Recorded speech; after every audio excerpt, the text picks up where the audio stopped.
ఒకప్పట్లో తాపి పని, సెంటరింగ్ పని, rod bending work నేర్చుకుందాం అనుకునే కుర్రోళ్ళు ఎక్కువ మంది ఉండేవాళ్ళండి. ఇప్పుడు ఈ 3 పనులు ఎవరు నేర్చుకోవాలని కూడా అనుకోవట్లేదు.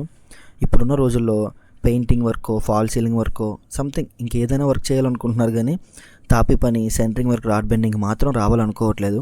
ఎందుకంటే ఈ 3 వర్క్లు అంత హార్డ్ వర్క్ అనమాట. ఇప్పుడున్న రోజుల్లో ఎవరైనా ఈ పని నేర్చుకోవాలి అనుకొని ఈ పనిలోకి వస్తే మాత్రం నిజంగా వాళ్ళు గ్రేట్ అనే చెప్పాలి. ఎందుకంటే ఈ 3 పనులు ఎంత కష్టమో చేసే వాళ్ళకి మాత్రమే తెలుస్తుంది. ఇంత కష్టమైన పనిని ఏ మిషనరీ అవైలబుల్గా లేనప్పుడే ఆలోచించి చాలా నీట్గా వర్క్ చేసేవాళ్ళండి ఒకప్పట్లో. ఇప్పుడున్న రోజుల్లో మనకి మిషన్లు అన్నీ అందుబాటులో ఉన్నా సరే పని కంగారు పెట్టడం వల్ల పని పోతుంది. సో ఎవరైనా సరే మనం చెప్పే విధానంగా చెప్పి చేయిస్తే పని చేస్తారండి. ఇప్పుడున్న రోజుల్లో కూడా వర్కర్స్ ఉన్నారు, చేసే వర్కర్స్, కానీ కంగారు. ఒక రోజులో సెంటరింగ్ అయిపోవాలి, రెండో రోజు మొత్తం ఐరన్ కట్టేయాలి, మూడో రోజు స్లాబ్ వేసేయాలి. ఇవన్నీ చేయాలనుకున్నప్పుడు వర్క్ ఎలా కరెక్ట్గా జరుగుతుంది చెప్పండి? ఎస్ ఆర్ నో కామెంట్లో చెప్పండి.